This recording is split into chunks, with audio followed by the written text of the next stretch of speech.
14 metres to the western boundary. It is noted that the footprint of the proposed dwelling would not be exactly over the existing, although there is some overlap. Due to the acceptable volume increase of the proposed dwelling and its reduction in width and footprint, it's considered that the proposed dwelling would not result in an increased harm to the openness of the greenbelt. These plans show the existing floor plans. So the existing dwelling has been extended over time. It has single-storey and two-storey elements with accommodation in the roof space over the existing pool house. These show the proposed floor plans of the dwelling. It will be traditional in design with hipped roof design, gable features and capsulized roof elements, and would not be out of keeping with the street scene or the surrounding area.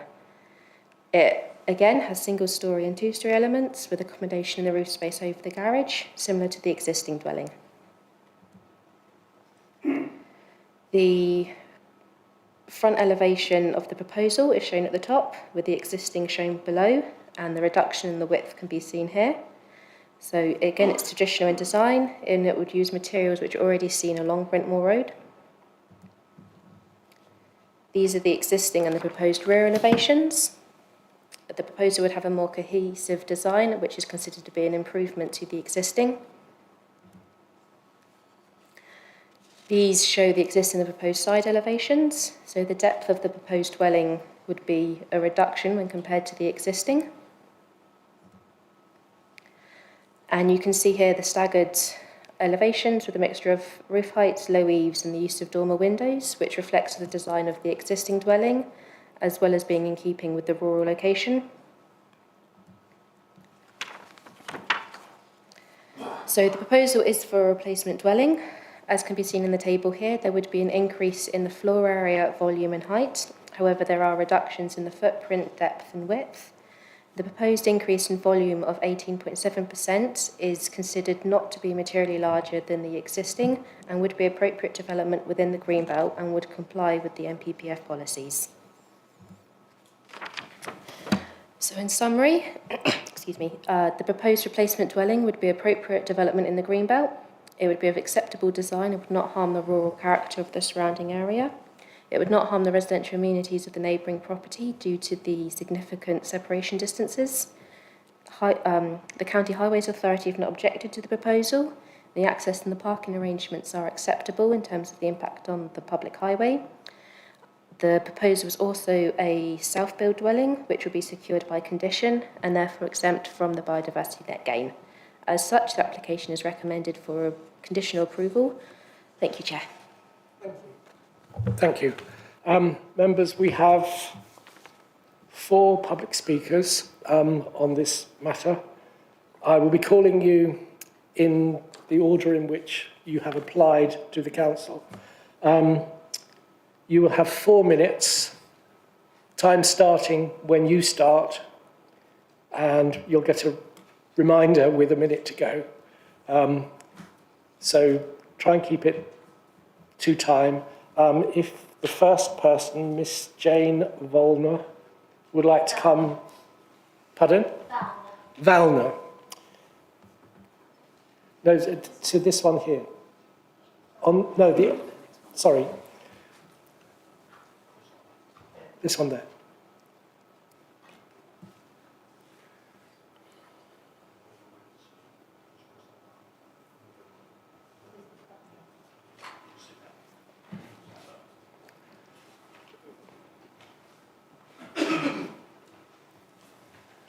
Okay, time will start when you're ready. Good evening, ladies and gentlemen. Thank you for giving me the opportunity to speak tonight. I am Jane Valner and I live in one of the 8 houses on Brentmoor Road, beyond Donkey Town, which are referred to in the documentation related to the application. I have read the report supporting the application, which only became available at the end of last week, and I dispute the conclusions to which the planning officer has come. In my view, the proposed dwelling would be inappropriate because it is materially larger than the existing dwelling, it would result in harm to the character of the area, and it would result in harm to the residential amenities of the surrounding properties, particularly Langdale. The report accepts this and then in each case attempts to create an exception. First, size and positioning of the redevelopment. The proposed dwelling is larger by 4 size and substantially by volume, and by moving the footprint towards the western boundary will become more prominent on the site. At present, the eastern side is tucked into the boundary with woodland and undergrowth in an unobtrusive way. By moving the footprint closer to the western boundary, the dwelling will be much more prominent on the site. The report states at paragraph 6.2 that the dwelling will be placed centrally in the plot. This is just not correct, as it would be 22.3 metres from the eastern boundary and only 14.7 metres from the western. No reason is given to move the footprint from one side of the site to the other than to say it will now be in the centre of the plot, which is not correct, which can only have an adverse effect on the property on the western boundary. Second, harm to the character of the area. The nature of the area under consideration is a single-track lane with houses on one side facing Brentmoor Heath. All the houses backing onto pasture or wooded areas, creating a peaceful and quiet area of the village. The proximity to protected ecological areas highlights the need to comply strictly with Green Belt policy to protect the local area, character of the area. Moving the structure closer to Langdale will alter the balance of the landscape, detracting from the open and natural setting. Redevelopment must respect the existing spacing between properties to preserve the character of the area and protect the integrity of neighbouring properties. All the houses along this end of Brentmoor Road have been extended over the last 35 years, but all have been required to develop within the existing footprint of the original property. Emerging policy GBC 14B seeks for the footprint of replacement buildings to be substantially over the footprint of the original, unless it can be clearly demonstrated that an alternative position would not increase the overall impact upon the openness of the green belt. In my own case, when I applied for permission, we were refused for an extension because, to quote, due to the adverse impact on the countryside. This in spite of the fact that the house is not visible unless you look over the gate to look. The proposed site of the dwelling will have much more of an impact as it is clearly visible from the road. The report states that each application is decided on its merits and suggests that to build an extension will create a bigger impact than a complete rebuild, even if the rebuild is larger than the original building. Clearly, this is nonsense. To move Summerfields away from the eastern boundary with an area of wood and undergrowth creating a space between Summerfield and Brentmoor Cottage will inevitably make a bigger impact. Third, residential amenities of surrounding properties. Moving the footprint so much closer to the western boundary is bound to adversely affect Landale, and the report is incorrect to state otherwise. The plans include windows on the western side of the dwelling, and the fact that they are at ground level is irrelevant. The privacy of the property is bound to be affected by a dwelling built so much closer to the boundary. A covered balcony is to be built facing the rear garden, which will overlook the adjoining garden, resulting in a loss of privacy. And although the report states 4 minutes. Have you Thank you. finished? Okay. Members, do you have any questions for Ms. Balner of a planning nature? No? In which case, thank you very much. Mr. Elliott?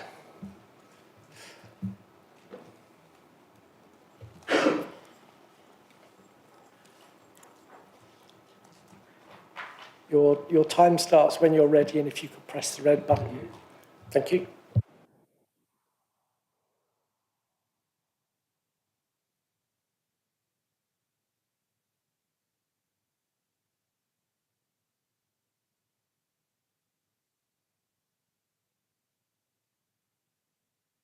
So the red light goes on. Good evening. I'm Patrick Elliott, the immediate neighbour most affected by this application. I've been invited tonight to speak in opposition. Well, that's not entirely correct. Neither I nor I think any of the other objectors opposed to this development are opposed. I'll just start again. Neither I nor any of the other objectors opposed to the appropriate redevelopment of Summerfields. My objection, which has been echoed by many other West End residents, is primarily due to the wholesale and inappropriate relocation, as you just heard from Jane. As Jane said, the far end of Brentmoor Road is a special part of West End. It sits in the green belt opposite Brentmoor Heath Nature Reserve and has a unique character, which is recognised in the West End Village Design Statement, and it's a favoured spot for families to walk and gain access to the heath. Its most distinctive feature is spaciousness, something virtually all objectors expressed concern was now being threatened. The houses here along the south side of Brentmoor Road are all widely separated, with an average distance between them of over 67 metres. This proposal, if accepted, would overturn 30 years of precedent, which Jane referenced, which has permitted sympathetic redevelopment whilst protecting the area's special sylvan feel. Now, the planning officer's report is commendably lengthy and detailed. However, as again Jane pointed out, it does rather seem to tie itself in knots, attempting to justify what is pretty clear non-compliance with important elements of Surrey Heath's own planning policies. I'll give 3 examples because I only have 4 minutes. There's a clear preference against repositioning dwellings in the Greenbelt in policy GBC1. There's a clear need to focus development within the Greenbelt in areas which are less conspicuous or open parts of a site, section 711. And thirdly, ensuring the space between existing building footprints for any new development is consistent with existing widths in order to retain the character of the area is deemed vital in Guideline 8 of the West End Village Design Statement.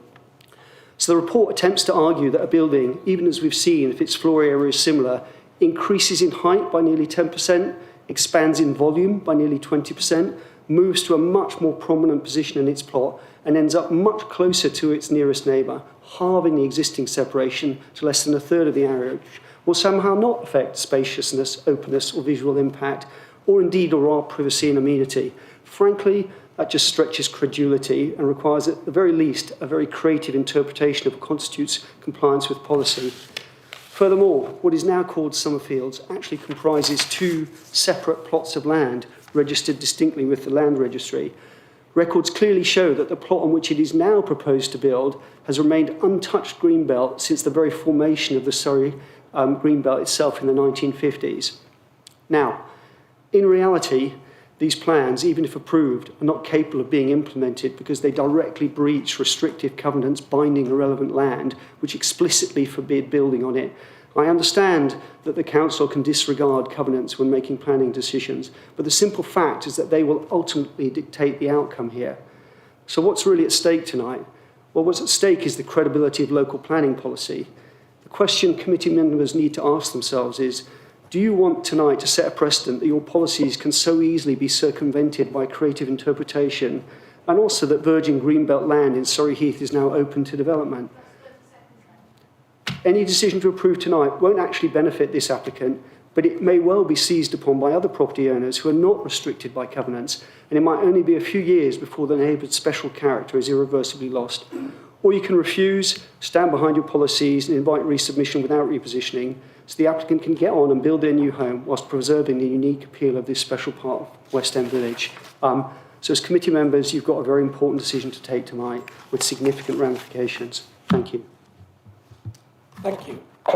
Members, does anyone have any questions for Mr. Elliott of a planning nature?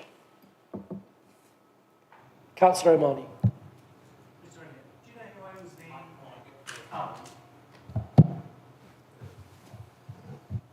Who owns the covenant for the land? Yes, it's in the benefit of the people who own my land to me. It follows to the successes and title of the people who sold the land to me. It's very clear.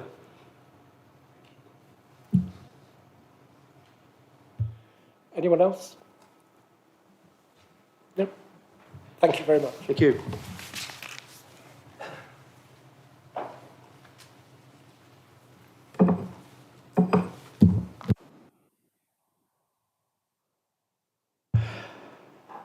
Mr. Simon Meany.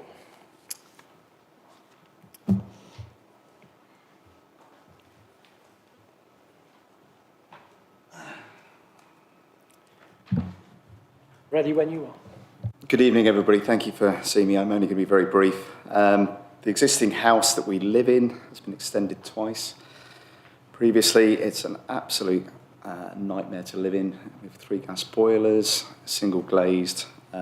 After 16 years living there, this is our opportunity to upgrade and bring something in that is in line with current standards and regulations.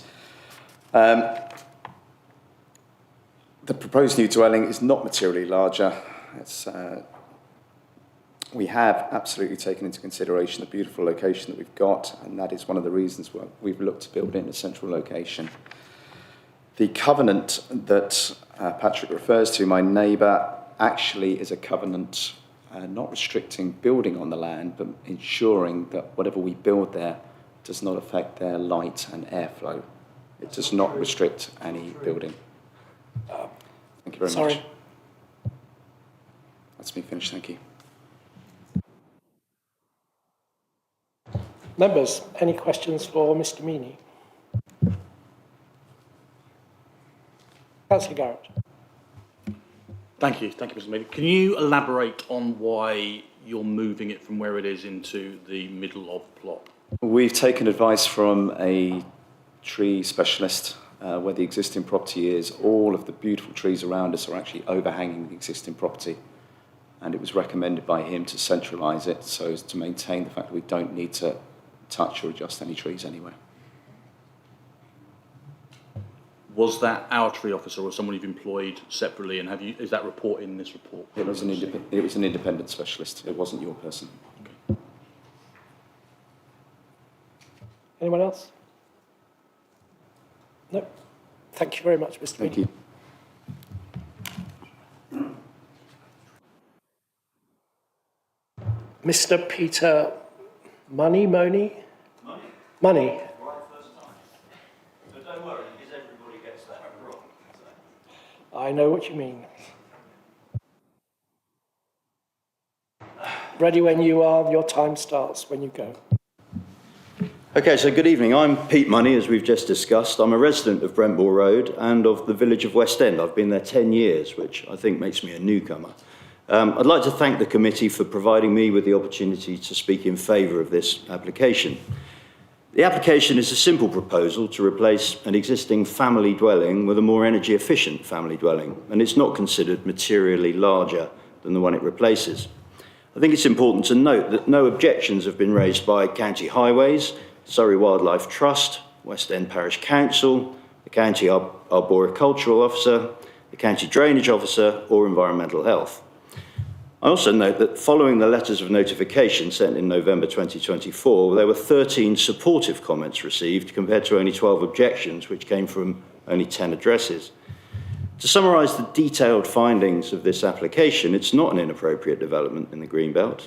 It is in accordance with the relevant national and local planning policies. There's no detrimental impact found on the street scene or the semi-rural character of the site.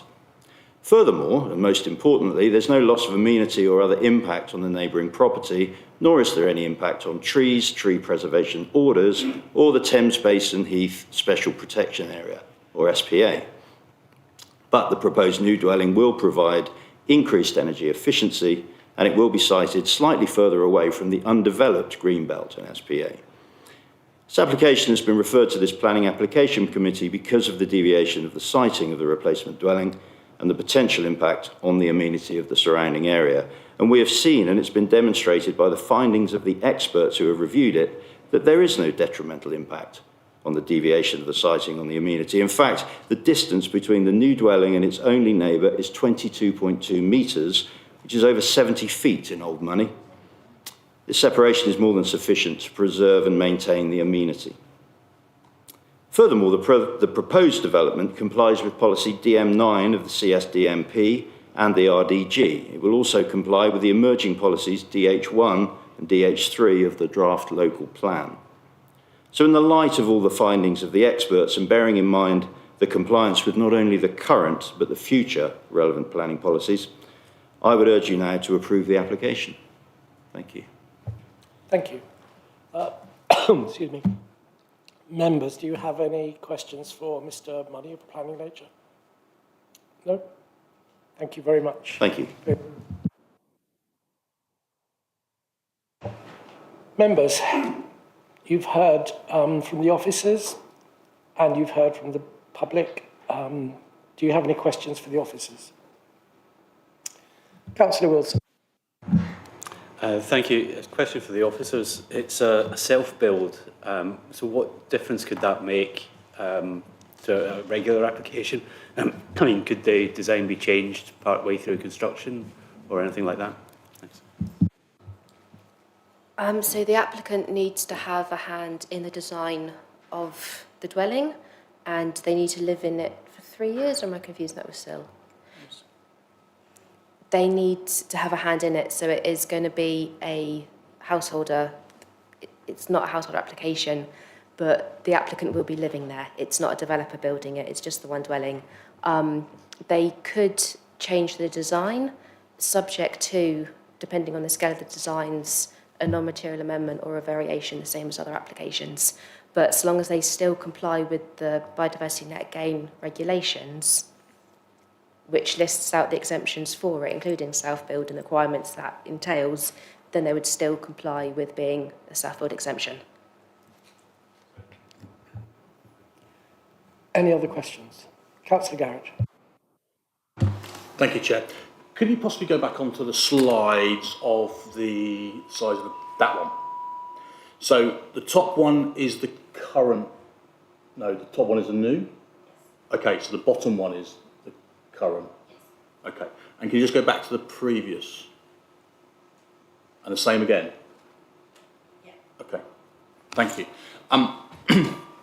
So my question relates to that was just for me so I could get a picture. So the moving of the property, so it currently is as a building, it's going to be knocked down and it's going to be built in the centre of the, is that then being built in what's classed as Greenbelt? Because that was something that was alluded to by one of the speakers. I just want to get clarification on that. So the whole of the site is Greenbelt. The outline is the existing on this plan, the solid roof plans proposed, all of it's Greenbelt.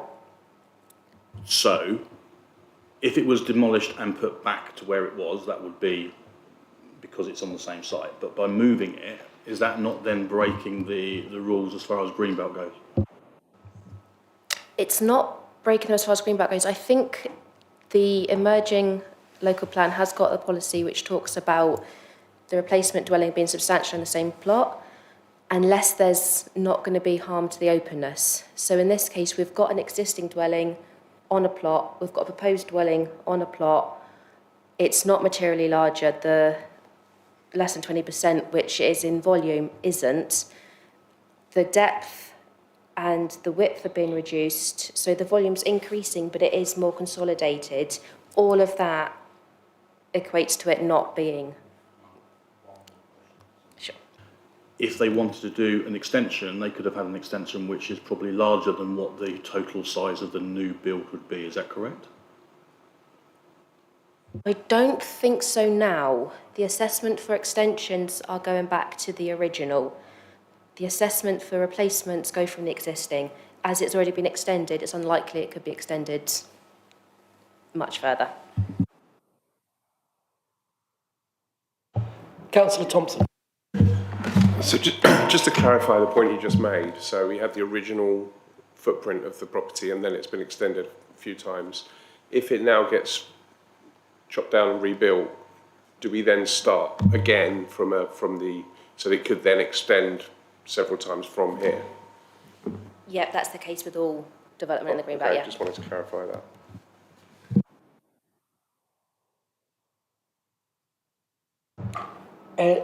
Councillor O'Malley. I'm just wondering if we could add a condition to the site on the northwest side where Langdale is, where we have the garage area, which is obviously much closer to Langdale than previously. Could we ask for trees to be planted along that border?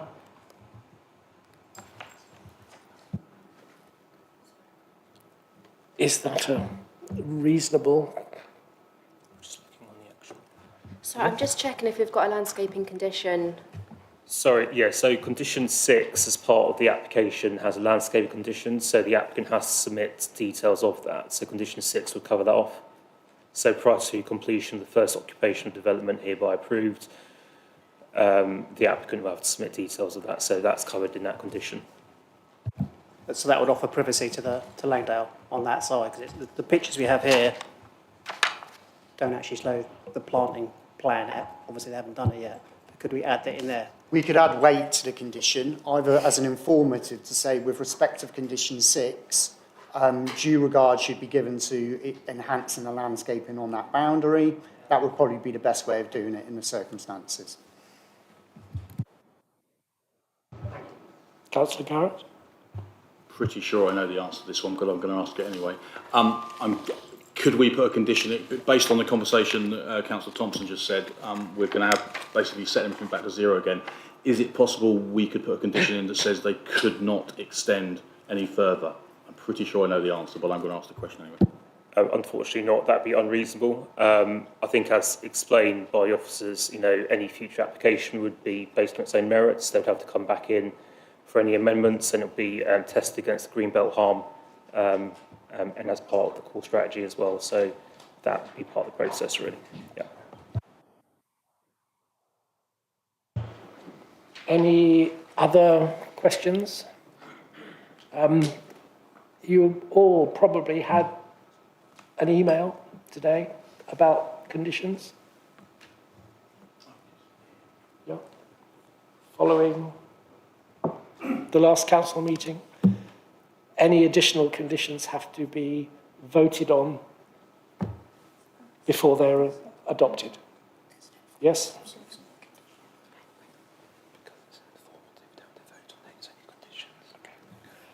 But as this is, I am told, as this is an informative, it's not a condition, so we don't have to vote on it. Okay? But just bear that in mind for the rest of the meeting. No more questions? No? We have an officer recommendation to approve. Do I have a proposer? Councillor Quinn, a seconder. Councillor Whitcroft. All those in favour, please raise your hands.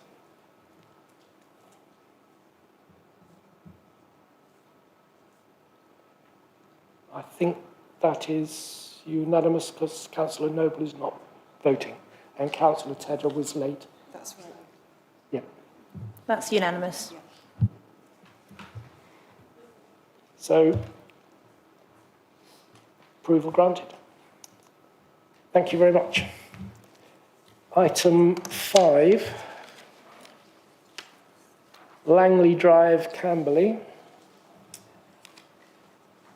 And we have 3 speakers on this one, following the officer's report. Is this Shannon again?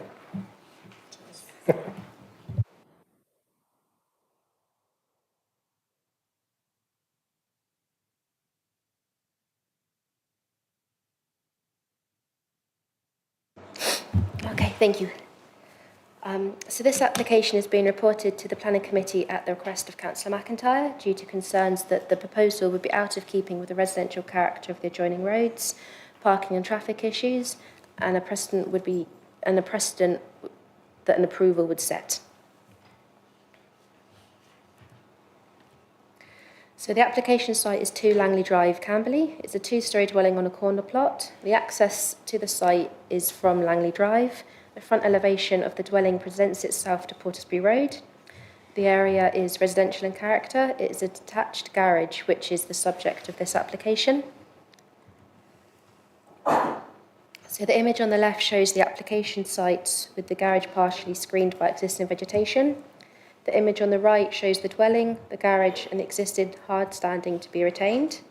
So the depth of the driveway is illustrated here by the 2 vehicles parked on it, and it has a width matching that of the existing 2-bay garage. So from left to right, these show the view along Portersby Road looking first west and then east, and then taken from the junction with Langley Drive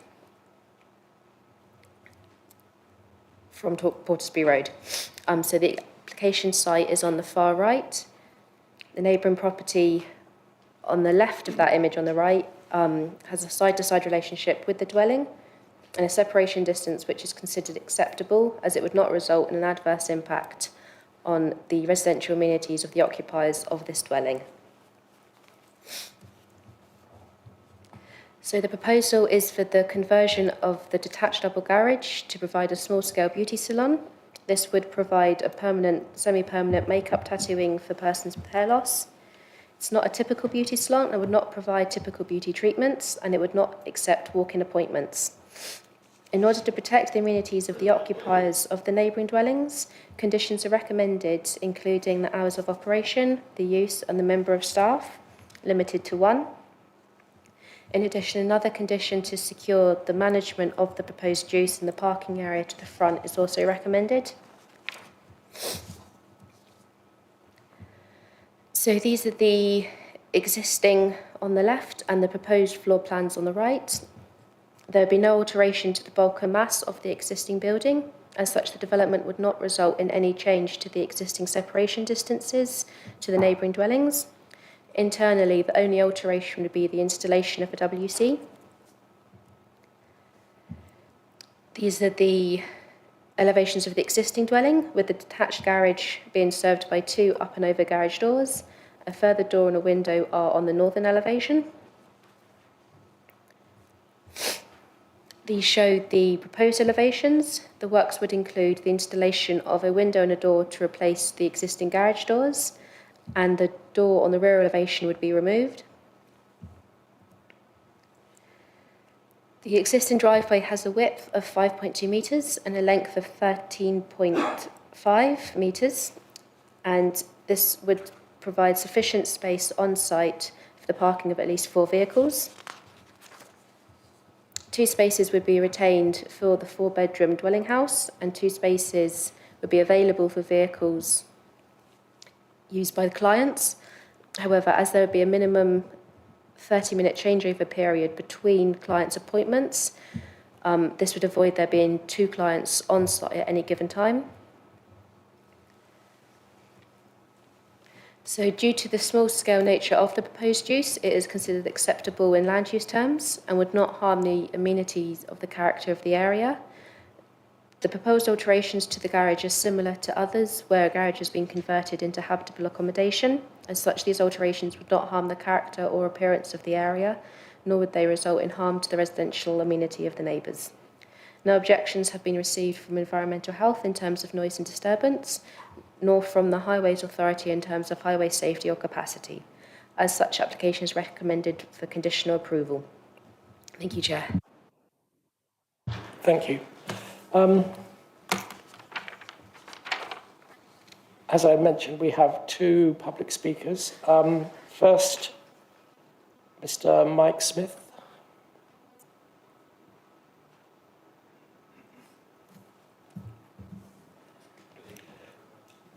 Hello. You have 4 minutes and the time starts when you're ready. If you could press the button and get the red light on, we're all here.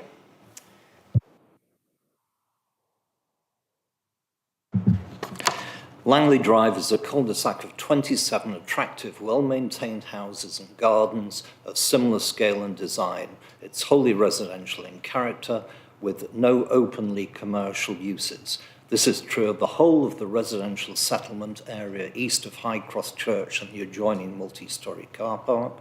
References in paragraph 2.3 of the report, this area being on a route of mixed and commercial character, are totally misleading. The Council's development plan is in transition, but is based still in part on the local plan of 2000. Paragraph 861 is concerned with development in residential areas and expressly states that the quality of existing residential environments should be respected in any new development, and that there are many residential areas in Surrey Heath which have a character appreciated and expected by local residents. Although this has been superseded in the emerging development plan by emphasis on good design, those sentiments are as valued and relevant now as they were in the original plan. The application and accompanying documents seek permission for a beauty salon, which is a non-specific, generic term. The report suggests that this is small scale and is not out of character in the road. I disagree. There are no measurable tests as to either what is small scale or out of character in this context. The proposal is simply commercial. The size of the premises are roughly the equivalent of many of the small shops and service units in the town centre. Importantly, the proposal incorporates the replacement of the west elevation of the double garage with a ground-to-roof, wall-to-wall glazed window similar to a shop with customer access. The appearance will be totally obtrusive at the principal point of access to Langley Drive.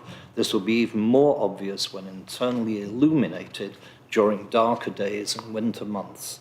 It's the only source of light. The commercial nature will be further emphasised by any non-illuminated advertisements which will have deemed consent under advertising regulations. There is considerable misinformation and inconsistency in the application and supporting material. Contrary to what is said, the stated use is already being carried on in the house itself. The application says that no external materials will be used, which is patently wrong.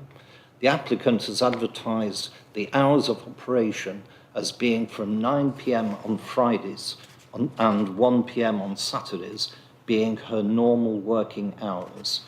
The assertion that the primary purpose is the treatment of cancer patients is disingenuous.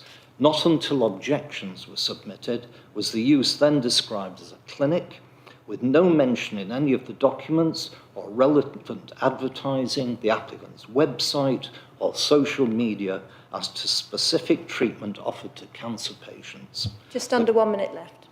The current condition of the driveway and landscape garden demonstrate that it is not possible to park the applicant's vehicles and client vehicles in tandem and side by side. The applicant's personal circumstances are not relevant. With regard to the planning conditions proposed, the required legal test of planning conditions is that they must be both reasonable and enforceable. The conditions as to managing customer access, employee numbers, daily appointments and a booking system cannot be properly monitored or enforced. The meaning of the term precedent and the requirement that every application should decide on its merits are fully understood. Likewise, the uncertainties of what is sui generis in the context of the broad term of a beauty salon. That's time, Importantly, Chair. the report, when referring to these matters, does accept that in future similar applications, the grant of planning permission for this proposal would be a relevant material consideration. That's Does 4 the minutes planning left. authority really want to encourage a proliferation of this or other commercial uses think your in a time wholly is residential area? Thank you. Thank you. Members, does anyone have any questions of a planning nature for Mr. Smith? Mr. Smith, yes, sorry. Thank you.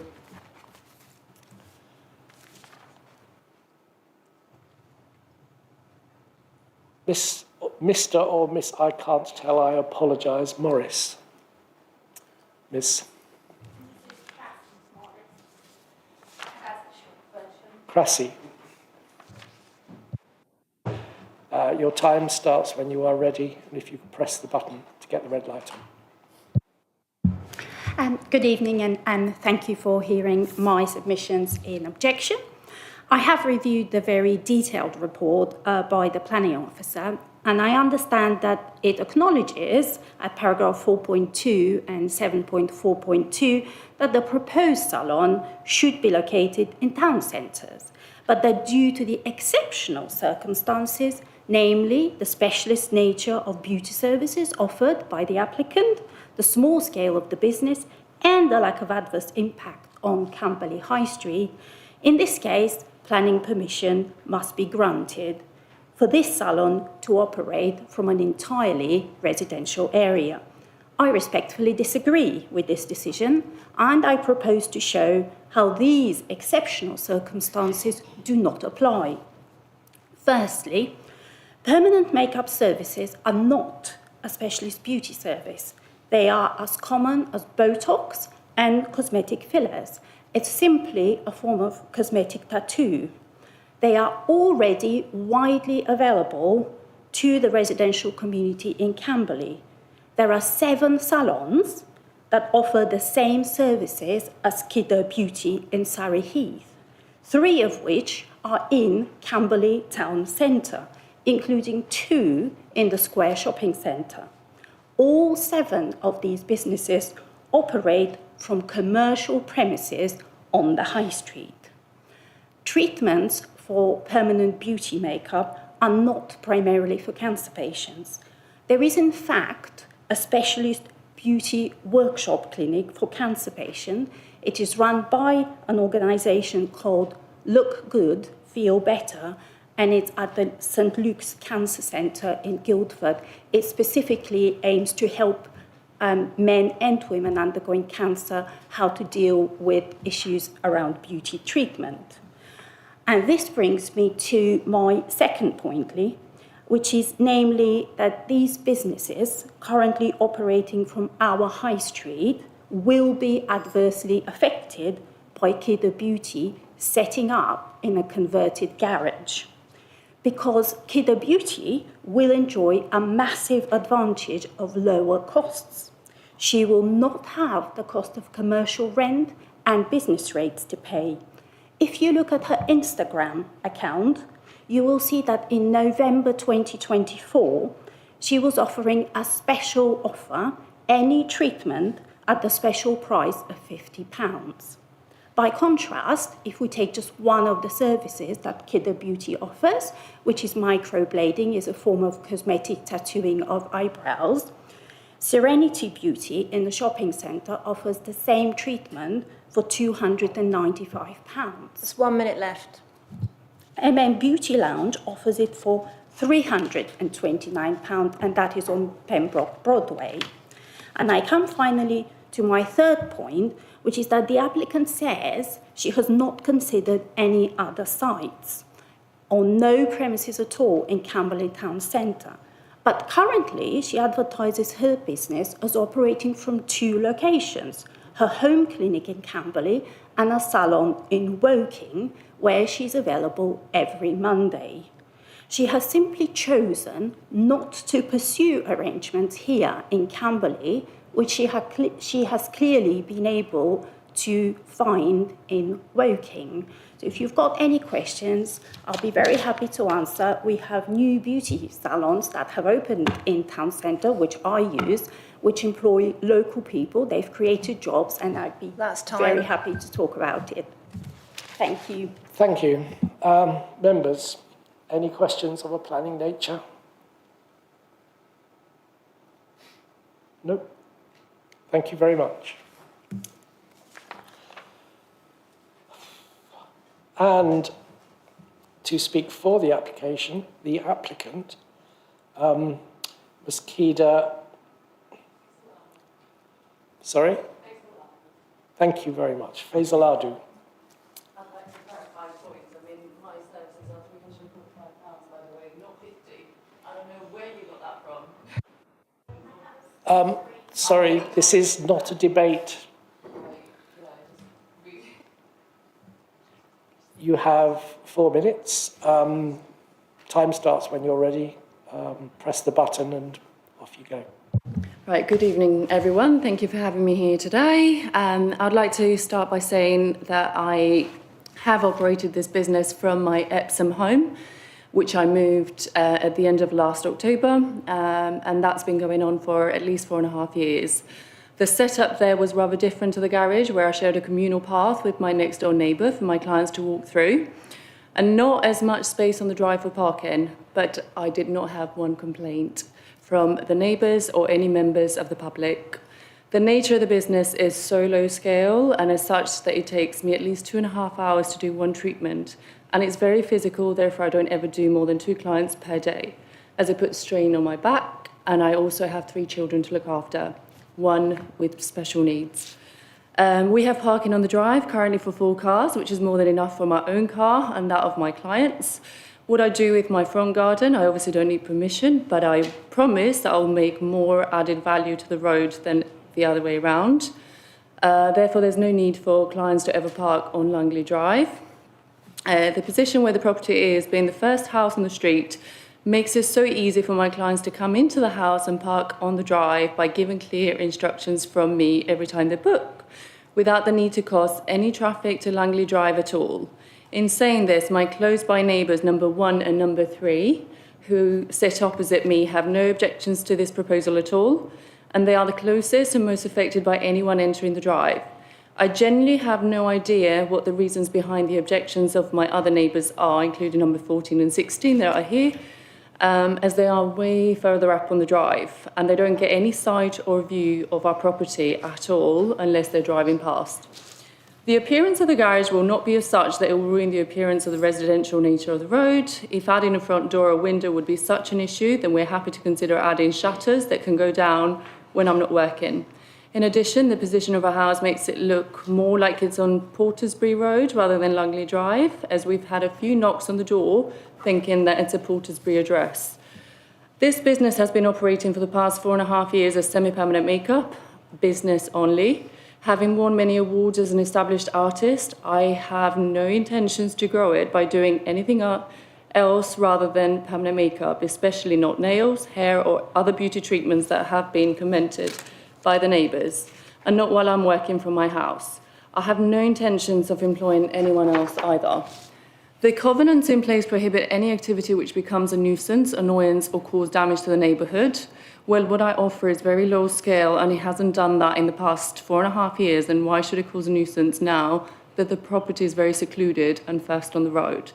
I've had to advertise the business on Google because this is now my home address and it's always operated as such, and I clearly can't use the old address if someone else owns that property. That's 1 minute left. Done. Thank you very much. Members, any questions for... Oh, I'm so sorry. Fezuladu? Kida? No? Councillor Garrett? Thank you. So you do 2 clients a day, 2.5 hours per client, yes? Are they back to back, or is there a gap between? There's a 30 minutes a gap, so I only work school hours, 9 to 3, drop off, and then I'm ready for pickup, and that's all. So there's the likelihood of there being 2 cars other than your cars on No, the drive? I'll give a 30-minute break because I have to clean down, make sure everything is sterile before I move on to the next line. Okay. And reference the windows, because they do, from the picture we saw, that does look quite big, as well as the light, of which I do understand, Yeah. which you said you could put blinds up. Is there not a privacy issue? I don't know how far away they are from the road, obviously, with your clients in there. I could put blinds inside as well, so that obviously clients don't feel, but I guess the bed would be, the room is quite long, so Okay. the bed could be further up. Okay. I don't think I've got any... Oh, there was a reference to advertising and lights. Is that something... Have you got a sign? Nothing at all. Okay, so it's literally just a house with the windows, etc. Okay. So Thank you. Anyone else? Any other questions? No? Thank you very much. Chair, we have 54 minutes left. Someone on Teams is sharing the time. 54 seconds, beg your pardon. Okay, sorry, I had completely forgotten that. Good evening to those in the room. Are you able to hear me? Yes. So I was a previous neighbour of Kida and her family. Throughout that period, my family and I didn't experience any issues with regards to Kida running and operating her business from their home. We shared a communal driveway and there was no disruption in terms of noise, blocking of driveways, nor increased traffic down our road. Having seen the images for the first time today, it's evident that there is parking available to accommodate the clients on their driveway. Based on my own experience, I can assure those who are opposing this that they do not have anything to worry about based on my own previous experience for a number of years. My recommendation would be to grant permission and to proceed based on my previous experience. Thank you. Thank you. Members, any questions for... Yes, Councillor Garrett. Thank you. How long were you a neighbour? For just under 6 years. And you never had any issues? No, to be fair, just from a neighbourly perspective, I got on very well with Kida and Ardi and their family. From a business standpoint, again, no disruption. Okay, thank you. Councillor Wilson. Sorry, I didn't quite catch the start. Could you tell us your name again, and can you confirm that this was in Epsom when you were a neighbour? Sure, my name's Taryn Jennison. Live next door to Kida and Ardi in the Epsom address. Thank you. Okay. Anybody else? No? Mr. Jensen, I thank you very much for your time and your contribution. Thank you.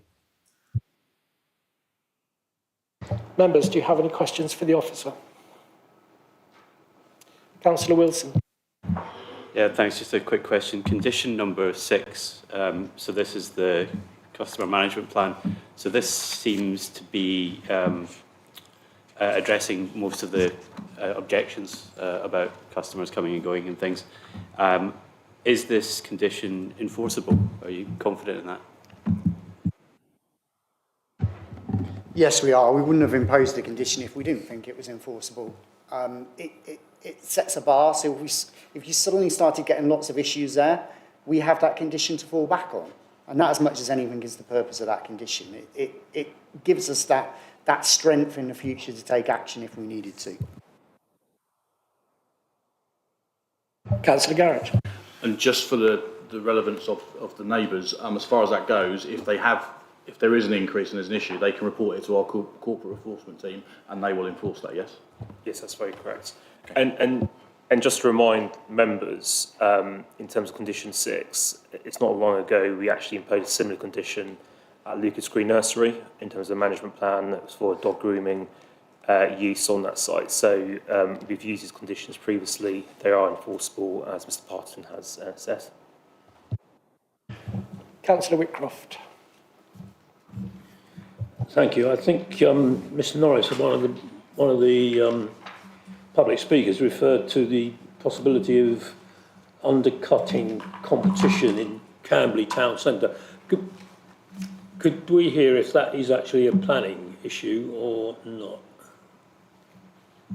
No, it's not. Competition between different businesses is not a relevant planning consideration. Councillor Thompson. What long-term implications are there of granting this? It changes the use to allow this particular use. What is the future? If the property gets sold, does the property get sold with that additional use, and then a different type of business can set up there, or how does it work? So as part of the actual committee report, there are various conditions which are personal to the applicant. So if a future use came in or it was changed, they would need to come in for a new planning application to regularise that condition or change that condition. So at the moment, the condition as drafted is personal to the applicant, and it's the only applicant who could run that business from that premises. Councillor Garrett. What are the criteria for a business like this needing to pay business rates?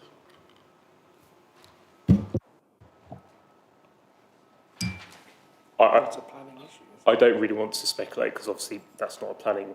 Okay, I'll rephrase that question. It's not something we have to consider as a planning consideration, but there is a possibility that might have to be something that they would have to consider as the applicant.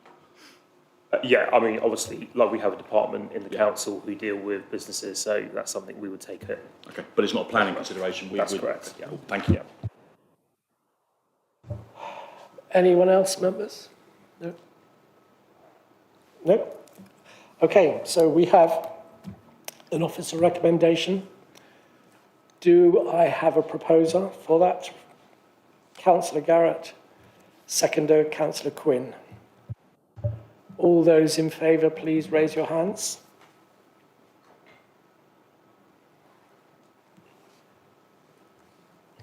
So that's not unanimous, so I'm going to call out the names. So keep your hands up, and when I've said your name, can you put your hand down? So are you up or down, Councillor Garrett? So Councillor Sean Garrett, Councillor Cliff Betton, Councillor Ying Tong Perrott, Councillor Liz Noble, Councillor David O'Mahony, Councillor Jonathan Quinn, Councillor Kevin Thompson, Councillor David Whitcroft, Councillor Valerie White and Councillor Richard Wilson. All those against the officer's recommendation. Councillor Pat Tedder. No abstentions. The motion is carried. Thank you, councillors. Item number 6, application 241072, Cafe, The Square, Camberley. Neville.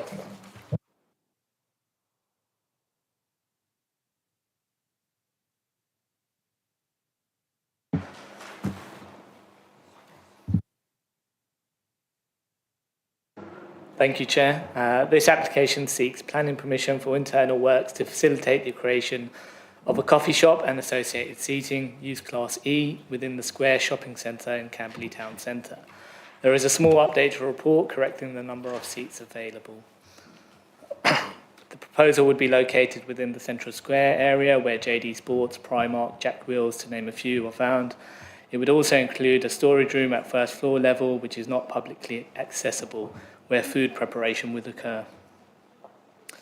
The site had previously been occupied by a patisserie Valerie Cafe, as shown on the image to the right. However, following their vacancy in 2019, it was returned to a seating resting area as part of the shopping centre. As a result, planning permission is required to create the new cafe. The site is currently occupied by 2 kiosks, Auntie Anne's and Lucky Bubble, who would sit alongside the cafe.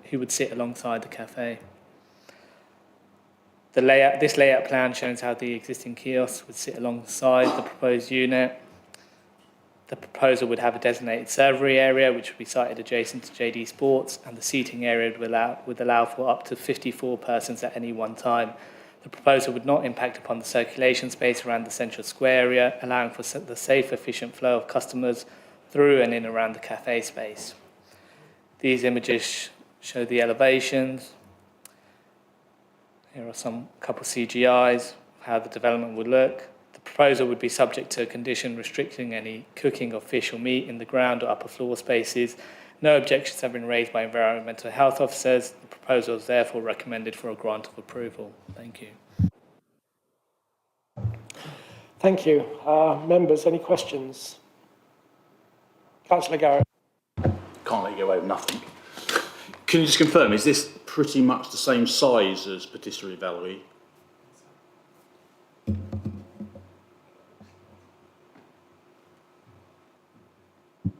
Yeah, exactly the same size, so it's using the same layout. It is the same footprint, it's the same number of seats? I don't know how many seats there were for the previous. And they're not doing any cooking at all, it's just coffees, etc., yeah? Yeah, they have no extraction system, so that's why we've put on that condition. Okay, thank you. I think the first floor is a preparation area, is that correct? But not cooking. Any other questions, comments? No? We have an officer recommendation to approve. Do I have a proposer? Councillor Wilson, seconder Councillor Omani. All those in favour, please raise. Unanimous. Thank you, members. That concludes the business of this evening. Thank you very much for coming. Councillor Tedder.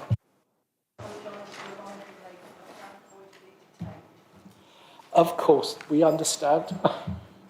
We're glad to see you here.